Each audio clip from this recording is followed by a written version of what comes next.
Hello, and welcome back to Tea with Tess. We call it Tea with Tess because we're drinking tea, and I'm Tess. It stands for Tracey Erin Smith. Please welcome Liz, also known as Dank Sinatra. Welcome, Liz. Oh, thank you for having me. My pleasure, Dank. Oh. Thank you. Liz, this is what I want to talk to you about. So there's a couple of things. First of all, so far, how is your experience on the drag heels? The drag heels. It's good. Mm-hmm. It's very good. Do tell. It's been surprising. Go on. I feel like when I talk to people about how things are going, the first weekend, at least, I was very struck by the kinds of things I was telling people about myself. I didn't expect that what would come to the fore so strongly was how sad and scared and anxious I am. I mean, I know those things about myself, but it surprised me that I felt like that's what I was presenting to people as who I was. What do you think happened that allowed that those things rushed to the forefront? Well, the first day, I know I was really, I had to do a lot of processing around how, when we were telling our stories at the end of the day, how immediately vulnerable I was, and I guess we were with people that I barely knew, because that's not something that I am comfortable with. It's not something that I do ever. It usually takes me a long time to warm up to people, or to feel comfortable anyway. And then following that up, I think the next day with these improv exercises, which just was such a place of discomfort for me.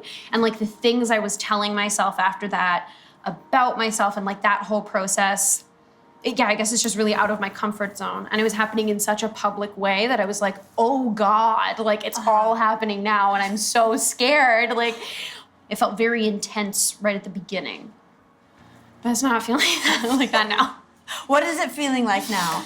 Now it's feeling good. I feel like I've been able to step away from that a little. I think I really had to reckon with all of that discomfort. Mm-hmm. And allow people to get a better sense of who I am, and that's not the entirety of my personality, because I felt like that's what I was doing.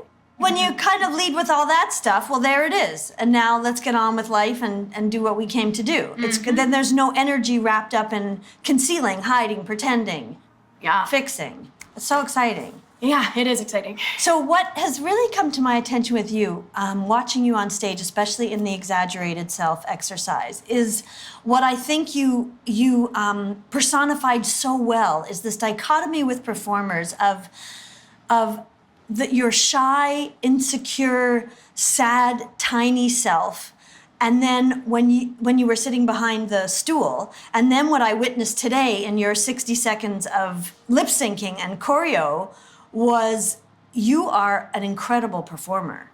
Oh, thank you. It's absolutely true. You're welcome. So talk to me a bit about what it's like to have both sides and how you come out of that shell to be the star that you are. When I was a kid, that was really easy because it was joyful, and it never occurred to me to feel bad about performing or what I was doing or anything. And my mom has always been my biggest fan and biggest supporter. Love her. But always will say things to me when you were a kid, you had such a joie de vivre, and where did that go, and all this stuff. And I'm I don't know. And I think getting back into performance in this last few years has been a way for me to recapture that sense of joy. I think there was a part, and I was chatting with a couple other folks. I know a lot of people, I think, have this experience where theater school takes all the joy of creation out of you. You think oh, everything I thought about why I want to create things and why I want to perform is wrong, because I'm supposed to kick this high and look like this and spin this fast and sing this high. And if I can't do any of those things, I'm pretty much worthless. I'm never going to get a job, and I should go do something else, which is not why I wanted to perform in the first place. That was none of it, right? It's the pure joy of performing for performing's sake, that creativity is something that everyone is invited into and everyone can do. That was I lost that. And it confused me, and I was young and whatever. So I feel like the years of sort of processing since then, I've been like, cool, all right, I remember that that was great, and it can just be great for me, and I can pursue it from a position that is true to what I value rather than the sort of mainstream approach. Did you study musical theater? I did. Okay, yes. okay. Yeah. At a big university or college? I went to a conservatory called AMDA in New York City, the American Musical and Dramatic Academy. I was there for 3 years. Yeah. And then I went back to Vancouver, got a bachelor's in gender, race, sexuality, and social justice. And now I'm doing my master's in library and information sciences. Wow. Wow. All over the place. It's all connected. I've always loved libraries. I've always worked in libraries. And to me, the library is one of the last, like, truly democratic institutions, relatively, because nothing's entirely free, but relatively free of capitalism, which I'm trying to avoid doing work that benefits capitalism if I can. Libraries can offer do offer so much to people, and are being called on to offer more and more to people as other social services shut down. Right. If I told you that you could include one message in the show that you're creating right now with Drag Heels, what do you think that message would be? I'm really interested in this idea that I feel like we've been talking about this sort of, not even dichotomy, but the like dual sides of being a performer and getting this energy from it and how that feels and all of that, and the fact that as someone with mental illness, like, that never goes away. What are you teaching them? What are you showing them by what you're doing? I would want people to understand what that feels like. What it feels like to hold this, like, deep horror and fear and this, like, incredible light and energy in one person at the same time. So, to build on that, could your message be that it is possible to live with this horror and this fear and also do this? Yeah.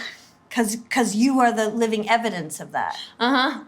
And then maybe to include some of the how.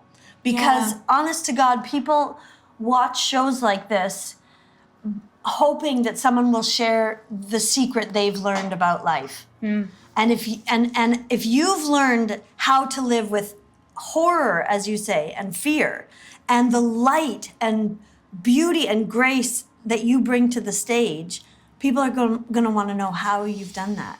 Day by day, medication, therapy, honesty, attempting self-compassion. I'm afraid of like an easy narrative of like, this is how I figured it out. Because like, I don't think I ever will. And that's not how this works. And that's exactly what an audience needs. The audience needs the truth of that list that you said, day by day, medication, friends, support, creativity, and that so that's what you can serve up. Mm-hmm. And you're living proof that these things do work and that it is a day by day thing. Yeah. It's an amazing example, and it's honest. It's the best of all worlds. Thank you. I'm so glad you're here. I'm so glad I'm here too. Thanks. So, cheers. Oh my God, cheers. To you and to T. To T. When in doubt, pinky out. Pinky out, baby. Mm-hmm.